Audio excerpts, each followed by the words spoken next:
जय श्री कृष्णा। आप सबका अपने चैनल पुण्य धर्म में स्वागत है। आज इस वीडियो में आप सब जानेंगे कि विजया एकादशी कब है, किस दिन व्रत रखा जाएगा, व्रत पारण का शुभ समय कब है। सब कुछ आप सब इस वीडियो में जानेंगे। वीडियो में अंत तक अवश्य बने रहिएगा। और हाँ दोस्तों, आप सबसे एक छोटी सी रिक्वेस्ट है कि वीडियो पसंद आए तो चैनल को सब्सक्राइब अवश्य करें। सनातन धर्म में एकादशी व्रत को भगवान श्री हरि विष्णु की कृपा प्राप्त करने का सर्वोत्तम साधन माना गया है।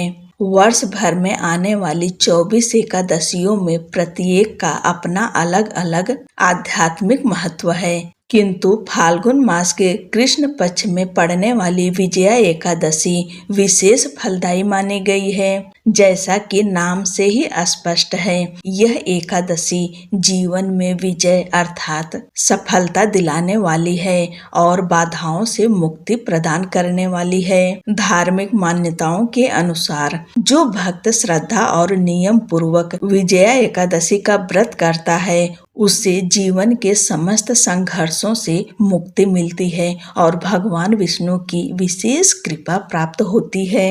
पंचांग के अनुसार फाल्गुन मास के कृष्ण पक्ष की एकादशी तिथि प्रारंभ होगी 12 फरवरी 2026 को दोपहर 12:22 पर और वहीं एकादशी तिथि समाप्त होगी 13 फरवरी को दोपहर 2:55 पर। उदया तिथि के अनुसार विजया एकादशी का व्रत 13 फरवरी 2026 दिन शुक्रवार को रखा जाएगा। पूजा विधि: इस दिन सुबह जल्दी उठ जाएं, ब्रह्म मुहूर्त में उठ जाएं और स्नान करें। स्नान के बाद स्वच्छ शुद्ध वस्त्र धारण करें। हो सके तो पीले रंग का वस्त्र पहने। इसके बाद भगवान सूर्य देव को अर्घ्य दें। अपने घर के मंदिर की साफ सफाई करें, गंगा जल का छिड़काव करें और धूप दीप प्रज्वलित करके व्रत का संकल्प लें, क्योंकि कोई भी व्रत पूर्ण नहीं माना जाता है बिना संकल्प का, इसलिए संकल्प जरूरी है। इसके बाद आपके घर में लक्ष्मी नारायण की मूर्ति हो, किसी भी धातु की मूर्ति हो तो उन्हें पंचामृत से अभिषेक कराएं, या लड्डू गोपाल हो, शालिग्राम भगवान हो, उनका पंचामृत से अभिषेक करें और पीले रंग का वस्त्र धारण कराएं। अगर वस्त्र ना हो तो कलावा रूपी वस्त्र अर्पित करें। उसके बाद भगवान नारायण को पीला चंदन अष्टगंध चंदन अर्पित करें। माता लक्ष्मी को रोली कुमकुम और सिंदूर अर्पित करें। भगवान विष्णु को पीले रंग का पुष्प अर्पित करें। माता लक्ष्मी को लाल पुष्प अर्पित करें। इसके बाद जो कुछ भी आपके पास हो, फल मिष्ठान जो कुछ हो, वह भोग स्वरूप अर्पित करें। ध्यान रखें कि कोई भी भोग अर्पित कर रहे हैं तो तुलसी पत्र अवश्य डालें, क्योंकि बिना तुलसी पत्र के नारायण भोग स्वीकार नहीं करते हैं। और तुलसी पत्र आप सब एक दिन पहले ही तोड़ लें। जैसे कि बृहस्पतिवार के दिन यानी 12 तारीख को एकादशी तिथि 12 बजे के बाद शुरू हो रही है। आप सब उससे पहले ही तुलसी पत्र तोड़ लीजिएगा।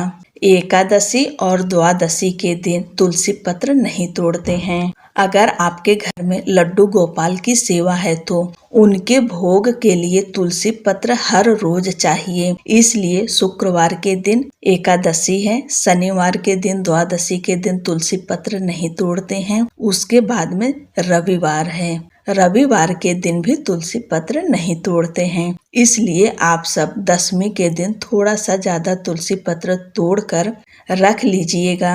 भोग प्रसाद अर्पित करने के बाद में विजया एकादशी व्रत कथा का श्रवण करें। उसके बाद ओम नमो भगवते वासुदेवाय नमः का कम से कम 108 बार जप करें। अगर आपके पास समय हो तो विष्णु सहस्त्र नाम का पाठ भी कर सकते हैं और अंत में एकादशी माता की आरती करें और भगवान विष्णु की आरती करें। पूजा में हुई गलती के लिए क्षमा प्रार्थना करें। उसके बाद दिन भर व्रत रखिए। जैसे भी आप व्रत रखते हैं, फलाहार निर्जल जैसे भी रखते हो वैसे रखिए। उसके बाद शाम के समय फिर से धूप दीप भोग प्रसाद सब कुछ भगवान लक्ष्मी नारायण को अर्पित करें, उनकी आरती करें। एकादशी व्रत में रात्रि जागरण का विशेष महत्व है और यह व्रत और विशेष है क्योंकि यह विजया एकादशी है। आपको जिस क्षेत्र में विजय चाहिए आज के दिन व्रत रखिए, भगवान विष्णु की और माता लक्ष्मी की पूजा पूरे विधि विधान से करें। हो सके तो रात्रि जागरण करें। अगर रात्रि जागरण नहीं कर सकते हैं तो कम से कम रात 12 बजे तक अवश्य जागें और शाम के समय जब आप पूजा करेंगे तो एक अखंड दीपक अवश्य जलाइए जो कि सुबह तक जलता रहे। इससे माता लक्ष्मी की विशेष कृपा प्राप्त होती है।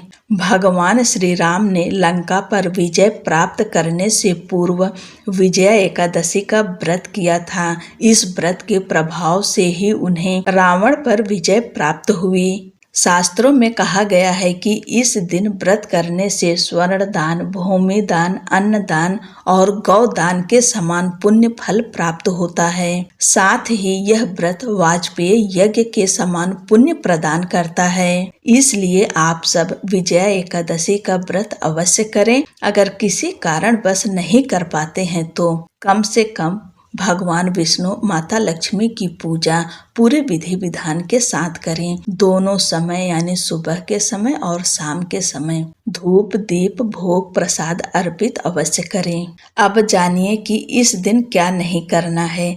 इस दिन परनिंदा यानी किसी की निंदा नहीं करनी है। छल कपट क्रोध और द्वेष से दूर रहें। चावल और भारी भोजन का सेवन ना करें। काले रंग का वस्त्र पहनने से बचें। रात्रि में भगवान विष्णु के भजन कीर्तन और नाम स्मरण करें। विजया एकादशी पर दान का विशेष महत्व है।